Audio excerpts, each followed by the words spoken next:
What's up, everybody? Welcome to the show. I'm your host, Quentin Flores. This is Uncut with Q. And in today's episode, well, first and foremost, we talk about a lot of crazy shit. We talk about business, talk about entrepreneurship, talk about public, current events. We talk about just basically becoming a better fucking human being, which is my goal for you after you listen to the show. So if it's your first time listening, understand that we operate this entire show, no ads, no nothing, delivered directly to your entrepreneurial virgin ears so that you can go and apply the practical shit that we talk about. The value exchange is you get the value, you tell some fucking buddy about this show and they share the fuck out of it, you share the fuck out of it, and there we go. If you don't like the show, then don't fucking share it. With that being said, guys, today we have a full-length episode. I have a really good friend of mine, a buddy of mine that I actually grew up with. And we've known each other for fucking, how long has it been? 19, bro. 19 years. 19 years, dude. It's fucking hardcore. It is fucking dope, though. So rowdy, bro. It's badass, man. It's honestly fucking super cool. Dude, introduce yourself to the world for the people who have no idea who you are. What up, y'all? I'm Lionel. I've been fucking doing sales my whole goddamn life. Didn't even know that I was doing it when I was a kid, like selling candy and shit at school. It's just crazy, now that I know how to run business, I was like, dude, I've been running business in middle school, but I didn't even know it. Weren't you selling Mexican candy in middle school too? Mexican candy, yeah, hell yeah. Hell yeah. I would drive Laredo and stuff, my parents, or I wouldn't drive, they would drive, but I would buy bags of candy. And bro, out of all of our friend circle, you're the first one that knew how to drive. Yeah. I remember you were like 14 years old driving around your dad's truck. It's because in Mexico, dude, they didn't give a fuck. I could drive. Yeah, like my dad would put me on his lap when I was like 8 years old, dude, and let me run the steering wheel, dude, but I couldn't reach the pedals yet. But as soon as I could reach the pedals, dude, I was driving. That's insane, dude. Honestly, those were really good times growing up, man. So I've had the opportunity to see Leon grow up. He's seen me grow up. We actually met over video games and all kinds of stuff, But, we play fighting games, and we've been competitive in that aspect for a long time. And Leon and I currently own a real estate company together. We help real estate investors basically streamline the fuck out of their disposition process. So, guys, make sure y'all follow Dispo LLC on Facebook, on all platforms as well, and reach out to Leon if you ever need a deal move that you can't move. And I got you. We got hedge funds for days. We got buyers for days. We do all kinds of shit, man. So if you need us to get creative, go in there and close one of your sellers for you. We got programs for everything. Dude, so with this being said, man, today's segment is going to be chock full of value. This is more practical, less motivation, more practicality. And this is kind of what I want to do for this podcast. So Leon's going to help me out with this because he and I have been running sales floors over the last 5 years that we've been acquainted. And so, not acquainted, but like in business with each other. And so with this being said, we want to make sure that you guys are doing things correctly in your current system and your infrastructure and in your business so that it's scaling in the direction that you want. You know what I mean? A lot of you guys are straight up just hustling your way and you're failing your way to where it is that you want to go. Now, why that's fine and dandy, this is something that you guys can apply that's going to make you guys better. All right? And so I got a couple of questions. These all came from my Instagram page. If you guys want to submit a question, make sure you go to askquentinflores.com and submit your questions there. And we will talk about these things on the show. I'll have different guests doing this Q&A segment with me. And yeah, man, we'll be doing some crazy ass shit together. So with this being said, the first one that I got is from a guy named Money Min. Super cool dude. Super cool dude. And he asks this. He said, how do you begin the process of creating SOPs for a business? Leon, I'm going to let you hit that because this Money one's a big Men? one. Huh? Money Men, like Money plural? Men. Yeah, men. Money Men. Money Men. Money Men, whatever. So his question is, how do you create SOPs for your business? Word. Well, it's going to be different depending on the business, but... Let's say it's a real estate business. Boom. Well, there's so much. Real estate is like huge, like depends if you're just doing realtors or you're doing a wholesaling operation or if you're going to be doing flips and stuff, everybody has different parts. How do you begin? The best thing to do is if you know somebody that's in the position of that, of whatever the title it is, right? Whether it's a sales rep or a sales manager, and figure out what it is that they do. So if you don't have any structure and you don't have any SOPs right now, but you do have some employees in play, I would say just ask them what they do every day. What's your task? What is it that you do? What's your income generating, task? And then, get it all down and then kind of like summarize it into an SOP. SOPs are tricky, man. And I love that too, because that's definitely, for you guys that don't know as well what an SOP is, an SOP stands for Standard Operating Procedure. And so a standard operating procedure is essentially the day-to-day on what one of your employees is doing in the business. What you expect from them. Yeah, it's also the expectations. You know what I mean? I think when we first started building out a sales team, I had no fucking clue what I was doing. We didn't really have a process, you know? And I remember you walked up to me at that first office and you're like, Q, let me run the sales team. Let me develop a process. And you had a solid process. Do you remember how you guys did it before? I loved it because most people run it with spreadsheets. But we did very well with the way that you were doing it because it was like a combination of both writing things down so that the memory could kick in and also spreadsheets. What was that process that you developed when we had those cats? That remember BDE? Remember that? Yes, bro. The 500 G's crew. It was called BDE, y'all. That was the name of the team that Leon was leading, which stands for Big Dick Energy. And $500,000. 500 racks is the goal each year. You know, it's pretty dope. Badass, bro. It's super dope. Obviously, you want to have a big goal so that everybody's always hungry and stuff. And anytime you catch somebody slacking, it's like, bro, you're gonna get your 500,000 by scrolling on Instagram, and they'll be like, oh, I'm gonna answer this question for you because it's rhetorical. Fuck no, you ain't. Get to work, dog. You know, like handling business like that. Also, when it came down to the starting off the process and stuff, you know, every time somebody started, I would want them doing cold calls, right? So they can get into the pool, you know, start talking to a lot of people in a shorter amount of time before I had them go knock on doors or talk to hot leads, you know, hot calls, warm calls, whatever, you know, start off cold calling and stuff. And then writing down on paper, anytime somebody was interested, right? Obviously, it's better to keep it on a spreadsheet, but I think that writing it down right in front of you, so whenever you get to your desk, you know, a lot of people turn off their computers, you know what I'm saying? So whenever you get to your desk, you already know right there, boom, big, who you're going to follow up with, you know, because you need that contract and you want it to close. This has actually been adopted too and still stands true in our company. We do have spreadsheets. We do track everything that we do. We have systems and processes in place for when incoming leads. This is in regards to our real estate business, but we have literally a system for everything. With Leon and I's Dispo company, we have an entire system on the back end. But one of the things that stayed true, even though Leon had left the sales team and, you know, put my brother in charge, then he and I created a new company together. All of our guys still use the sticky notes, bro. They're still writing their things down. And there's a different type of science that's behind that too. In my opinion, when you write something down, it's more meaningful, you know, because you took the time to relay it from your mind onto a piece of paper. And so it's kind of like passing out a message and you never forget it. You know, I remember one of my buddies told me, like, if I'm going to be in school or if I'm going to get mentored, to write down what I'm being taught as if I was going to teach it back to them. Nice. And that's honestly one of the greatest things that has ever been instilled into me. You know, my buddy was like, if you're going to pay for mentorship, take it seriously. Remember when we went to go see Preston in El Paso? Yeah. It was a big deal for us, you know, and we wrote everything. I had a notebook and everything. And even though he gave us a bunch of stuff, like, I was writing stuff down. You left with more notes that day than all of us. You know what I'm saying? It's important, man. I like writing the notes and rereading them. I don't like writing the notes and not applying what it is that I'm going to do. But whenever I'm getting massive value, sometimes I hear something that I've already heard before. And but I'm still going to write it down again because you're right, it does have value. And then the more you write it down, the repetition, the muscle memory, you know, starts coming in. So whenever, you know, you're in that situation and you took notes on what you should do for that situation, boom, solution just comes out, just fluid, you know? Every SOP I've ever created has always been on pen and paper, man. I think that's the best way to do it because that's the only way that it's going to stick. You know, I was able to develop a SOP just for the business, like the flow of marketing. And so for me, it was like, you know, when I looked at the business, I wanted to separate my real estate business into 7 different departments. So department number 1 is prospecting. That's where I gather all my data. Department number 2 is marketing. That's where we spend our money, and that's where we start doing our outbound and inbound marketing flows. Number 3 is acquisition. Number 4 is CRM. So we need a customer relationship management. Number 5 is disposition. Number 6 is transaction coordination. And then number 7 is revenue management. So those are 7 pieces that I've separated into different departments that make up what it is to operate a real estate business.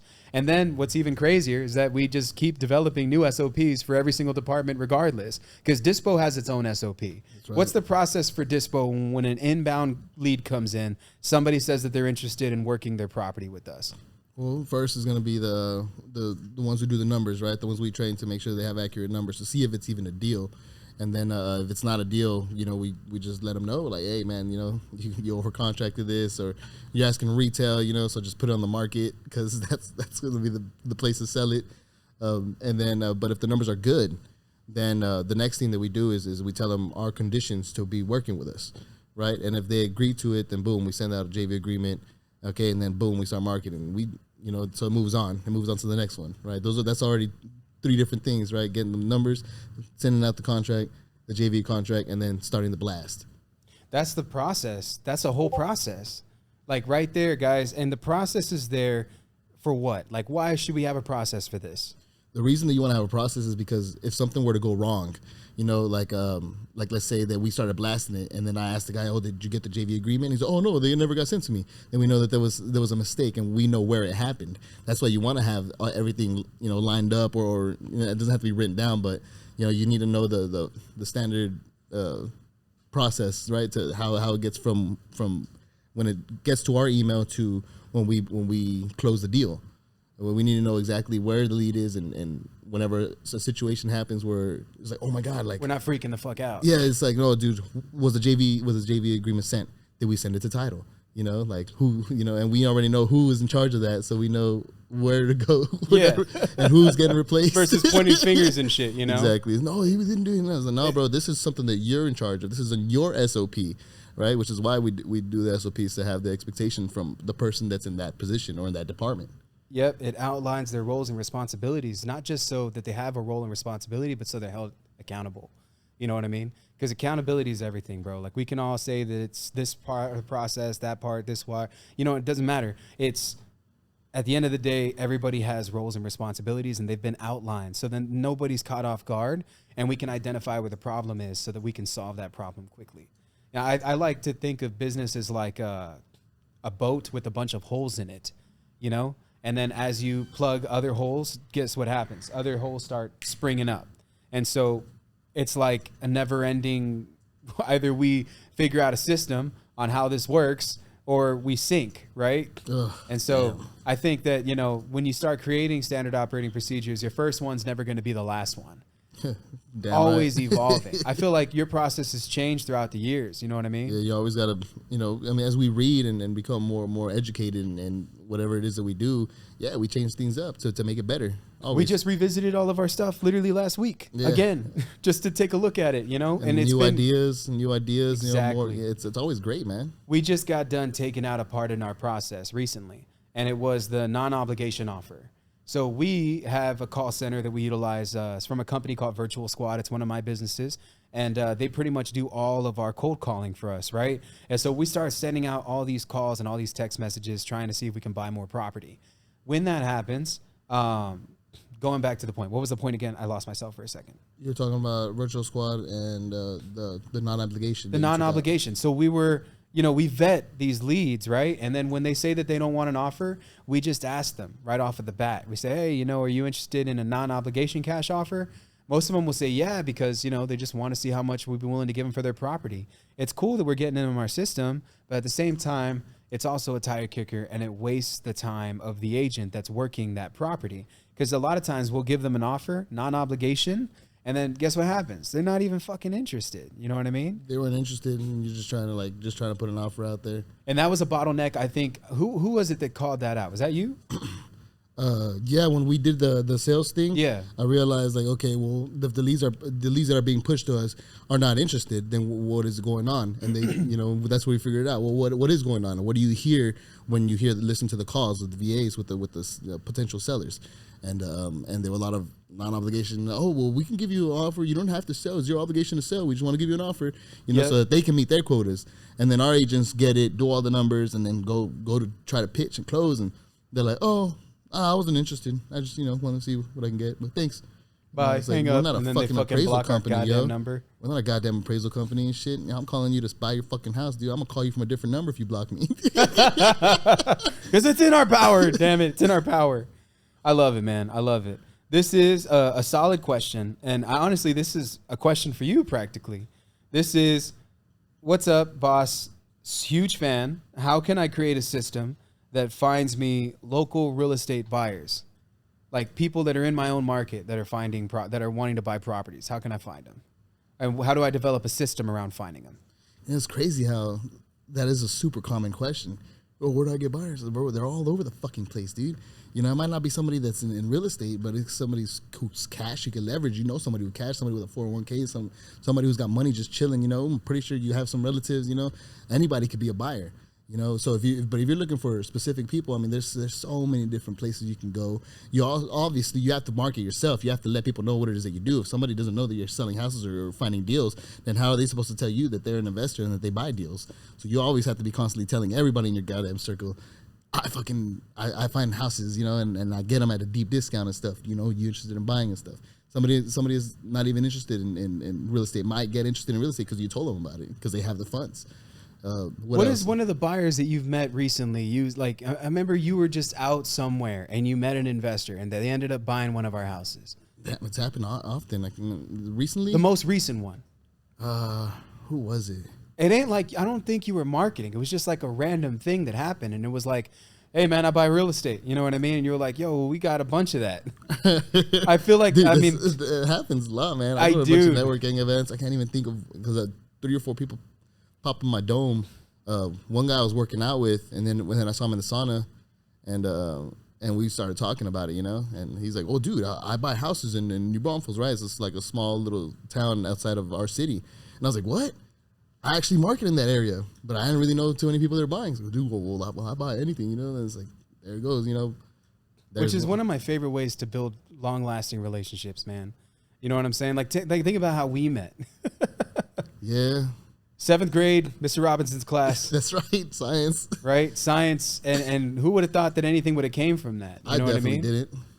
Dude, I fucking, you know, it was just, we ended up sitting next to each other. Next thing you know, a whole fucking friendship spawned of it. 19 years of being homeboys, and it's just like fucking amazing. But it is dope, dude. It comes out of nowhere. Imagine if I didn't have that class, 1, and then imagine if he never sat me next to you, 2. Like, these are different variables that we have to account for. And so it's like at any point in your life, you're going to meet people that are going to impact you.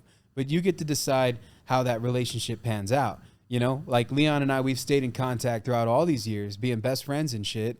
And it's just been like a whole adventure because we've gone on vacations together. We've flown to conventions together. We've seen and gone through the same mentorship together. And it's just been like a whole adventure, bro. So don't be not open to going out and meeting people. That's the main thing. That's the big one. You have to. We were in an MLM business, and one of the biggest things you got to do was cold contact, you know, and the reason for that was so that you can get your business out there. So, you know, if you're in line at a taco truck or something, you know, a lot of people are always on their phones, but you could just talk to them. Hey, what's up, man? How you doing? You know, damn, this line's taking forever. What do you do? You know, like it could be real quick, and some people get nervous at first when talking to people, but the more you do it, the better you get at it. You know, that's gonna be everything. I was one of those people, dude. Yeah. I remember I used to have to call Leon to come and try to close the people that I was trying to bring onto the business when we were working MLM.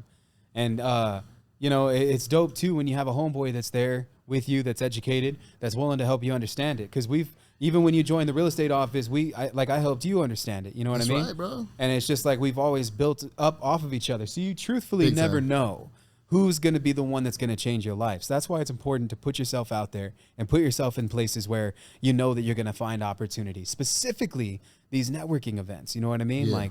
Like, dude, you always make it a point. When we go to events, we bring our whole fucking team. And even if it's an out-of-state market, what do you challenge the team to do when we're at these events? I challenge them. I would say, okay, guys, when you come back, I want you to have 10 new contacts in your phone. You know, 10 new real estate contacts. So, you know, for the guy who asked this question, a big one to do is you can just go on Facebook and look at like realtor events or real estate events that are happening in your city or your town or somewhere nearby, and just go over there and network. Talk to everybody you can. Get your name out there. You know, if you have business cards, great. You know, if not, then exchange. Pull out your phone. I mean, we have our fucking phones on us all the time. Just pull it out and say, hey, bro, what's your number? You know, like in case I find a deal in your area or something, you know, because that's where you're going to find either people that you can work with to help you find buyers, because that's what you're having troubles looking for, or actually find people who do buy, you know, and then learn from them, because you never know when the person next to you is going to help you make $1 million. You know, obviously, I never fucking thought that would happen when we were in science class in fucking 7th grade. All we cared about was getting the next laugh, and the next laugh, the next laugh, and then later it was about the next dollar, the next dollar. Now where it's like the next house, and now it's like the next business. You know, it's crazy. It is crazy, bro. It's a blessing too, man. I'm always grateful for you, bro. Oh, same, bro. One of the things that I love the most, dude, about like just networking in general is you really have no fucking clue what people are doing. And so it's just like you learn by meeting people. You know what I'm saying? Like, remember when we were in Dallas and we ended up meeting with our boy Tang? Yeah. You know what I mean? Like, Yeah, I didn't think that he was going to be a really, really good friend of mine, but he was so cool when I first met him. And then he and I connected when he came to San Antonio. We went to go eat pho together, and all of us got to hang out. And then I think that was the first time you met him, right? Yep. Then from there, he was throwing an event about subject to and creative finance deals with real estate transactions, and you decided to go. Yep. You know, and he invited you personally, which I thought was like super cool because that was just so spontaneous, and that was like a relationship that was just totally left that I didn't even realize was coming. And next thing you know, we've broken bread with Tang. We've done a lot of stuff with Tang. I'm so glad that he invited me to that, man. And it's crazy because it's a 5-hour drive. I didn't want to fucking do it, but I was like, you know what? I'm going to go check it out because I haven't talked to this guy in a while. And you know, it's pretty cool that he invited me to this. So I went and check out. I learned a lot from the event, took a bunch of notes like I normally do. And then afterwards, they're like, oh, we're going to go to K-Town, right? Korean town. To have some food. You want to go? And yo, when you get invited to whatever's going on after the event, that is where the magic happens. That's where you really build the relationships, when you really get to know people, because you're sitting with them eating, most of the time having drinks and stuff.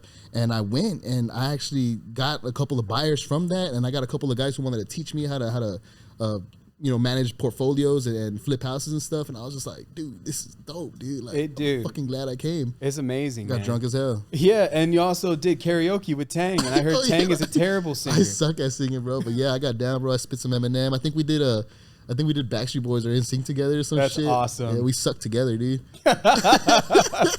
Shout out to Tang Win out in Dallas, man. It's a good friend of mine. I love that dude. Dope ass dude. Him and his partner, Eric, they have a huge operation out there. So if you guys are wanting to, you know what I'm saying, either get your foot into the door into real estate, or you have some deals you want to sell, make sure you hit up my boy Tang and tell him that Q and Leon sent you. So this is our third and final question. This one's pretty awesome.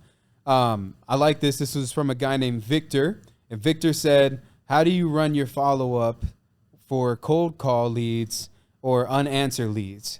Like for, let me see, hold on. How do you run your follow-ups for cold leads or unanswered leads? That's the question, sorry.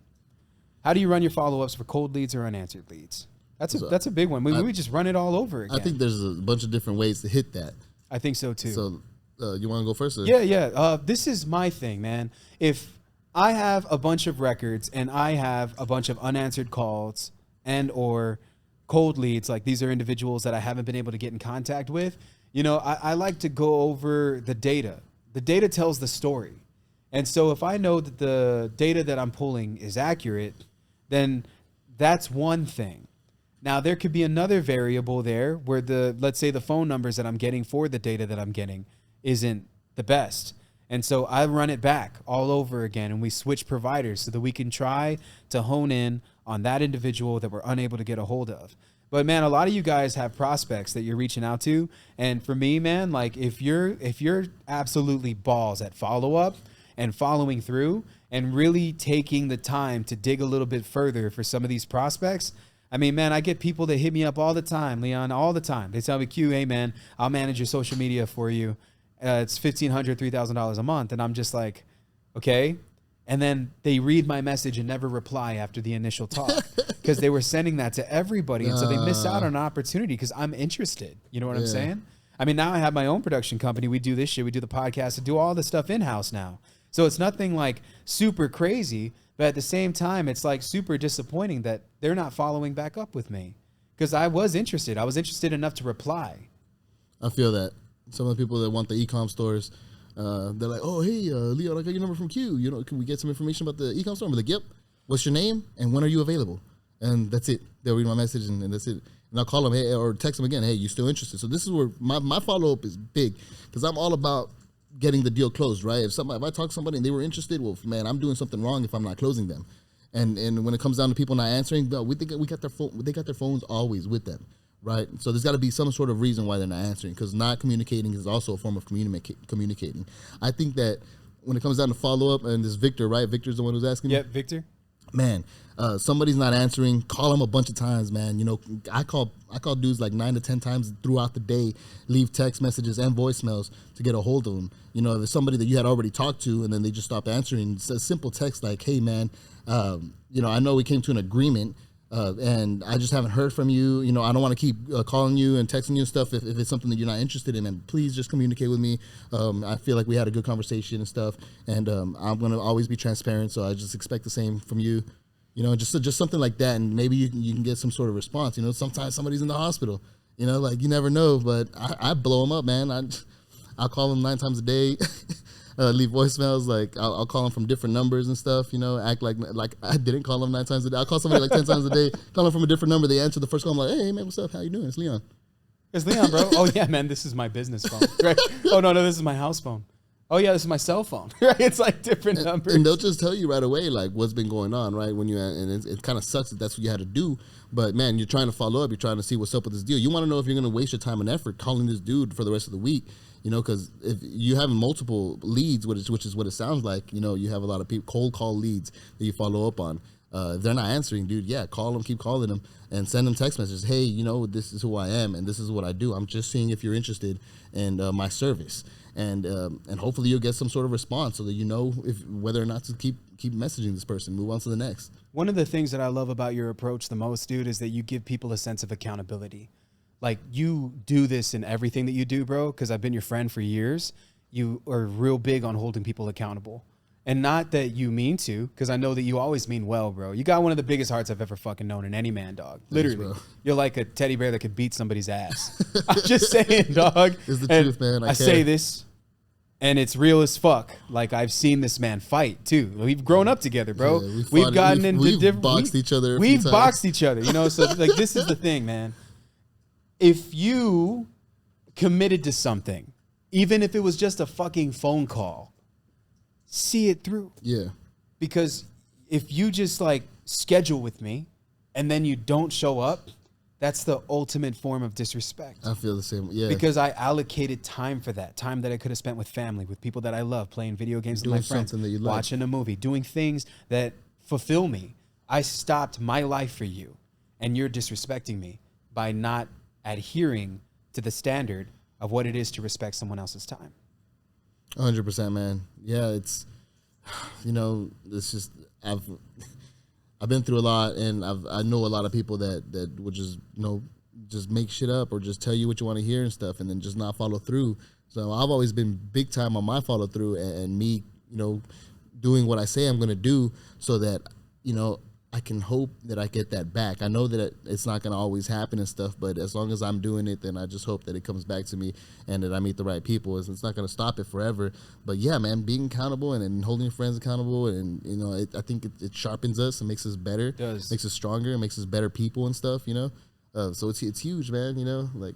And don't be afraid to hold clients accountable too, man. Absolutely. Because they took the time to answer the fucking phone. Like, you know, we have a really good friend. I own a company with this dude, this production company. His name's Ernie. And Ernie made this commitment with you a couple times to even just play a video game. And you messaged him about it the next day. You know what I'm saying? You're like, hey, man, what the fuck? We didn't play games. Now, why a game might not be the most important thing, it's still a nice opportunity to teach somebody something valuable. Because even though, like, they verbally committed to it, they should see it through. You know what I'm saying? Like earlier, you were taking a look at my high tops, and you were like, "Hey, man, those are the nice high tops. Are those the ones you said that you were going to give me?" Because we just had a general conversation. I didn't even remember, bro. So now I feel obligated to get you a pair of high tops. All right, I know bro. I don't have to, bro. I know you don't care, but I appreciate it's great that you reminded me, because that just makes me reiterate on my ability to commit. So even though I know you're my friend and you don't care, bro, like, they're just fucking shoes. Yeah, it was nice that you told me that you give me some shoes and stuff. Yeah, but if I told you it, then I'm a man of my word, so I'm going to see it through. I know you are, bro. And so for me, it's like, you know, it's a big thing. And it's just a reminder that I have to hold myself accountable in everything that I do, and even in the things that I say, because your word is bond. Yeah. Bro, so finish remarks for these guys that are just here, right? We went over a couple of things. The first one was standard operating procedure. The second one was, let me go ahead and pull it back up. Hold up, I'm pulling it up. I'm pulling it up, everybody. Hold on. The second one was standard operating procedures. The second one was finding real estate buyers in your local market. And the third one was process for following up on cold leads or unanswered leads. Great questions. Closing remarks on all of this. What's some advice that you would give to the guy that's listening right now who's just really trying to get his foot into the door and really he feels that, let's say he just has a limited belief system that he can't do this? Damn. Well, that's going to be number one. Do not doubt yourself, because your heart's going to agree with you every time, and it's going to send messages to your brain, and you're going to just put the biggest block up for yourself, which is completely unnecessary. You have to be the opposite. Like, for example, me, I like to say I'm the best, right? I know I'm not the fucking best. You know, like when it comes down to dancing, yeah, I'm the fucking best dancer and stuff, you know, like, or in video game, dude, I'm the fucking best at that. You know, when it comes down to selling houses, dude, I'm the best disposition agent, bro. I'm the best cold caller. I always say I'm the best. I don't think that, but the reason that I say it all the time is to keep doubt out of my fucking mind, you know, and whenever I say that I'm the best at it, you know, I'm telling my heart that, so my heart's agreeing with me, and that goes to my brain and stuff, and I'm not going to get cocky or, you know, arrogant or nothing, but I'm not going to doubt myself. So that's going to be one. Don't doubt yourself, because that's going to fuck you up. Two, if you really want to get, you know, into it, I think the best thing to do is get some sort of mentorship, because I see a lot as getting somebody who gets a lot of deals from people around the country. People get the numbers, you know, fucked up numbers and stuff. There's so much free information on YouTube. I have a YouTube. Quentin has a YouTube. Yep. Quentin gives away so much free information. So I would totally take advantage of the free information. He's got a Facebook group. He's got so many documents that you can download to help you out if you're getting started. You can always message me or message him too. Like, you know, proper mentorship I think is going to be the biggest one, because if you don't have proper mentorship, and I think about it a lot, like you had flipped the house, the first one that you ever flipped, right? And you didn't really know what you were doing. You partnered up with that one dude, and you guys ended up losing a little bit of money, right? And that, I feel like that happened because it wasn't proper mentorship. Yep. You know, so it was a lesson learned, and I mean, you've already made it back like 100 times fold, you know. but that's gonna be number two. You know, get some mentorship, and then and three is gonna be if you're gonna commit to doing this, then fucking commit. You know, because there was times when I wanted to quit, and I realized like, man, there's people less qualified than me, like doing better than me at this. Then why the fuck would I quit? You know, I just gotta reanalyze what it is that I'm doing. If you're like balling, you know, if you're shooting the basketball, right, to make a basket, and you put a certain amount of pressure in it, a certain amount of aim, and you miss, well, you're gonna have to put either more pressure, less strength, you know, something. You have to adjust what you do so that you can make the basket. Because if you keep shooting the same exact way, same exact posture, same exact form, then you're gonna miss every fucking time, you know. So you have to readjust what it is that you do, and that's what I had to do. Instead of quitting, I was looked back at, okay, well, what the fuck am I doing wrong? You know, and then go from there, you know. But you're gonna commit. You commit 100%. Don't half-ass it, you know. Whatever you do, use your full ass. Yeah, full ass it, bro. You know, I never slap one cheek. I'm like, get the second one too. You know what I'm saying? And I commit to that too. I leave handprints, you know. I love it, man. I love it, bro. Make sure that you guys follow my dude Leon. All of his social links are going to be in the comment section for y'all. Guys, this was your show for the day. Hope we answered your questions for all those people that submitted. If you want to submit your questions to get them answered, make sure you go to askquentinflores.com. Love you guys. I'll catch y'all on the next episode. Let's get it.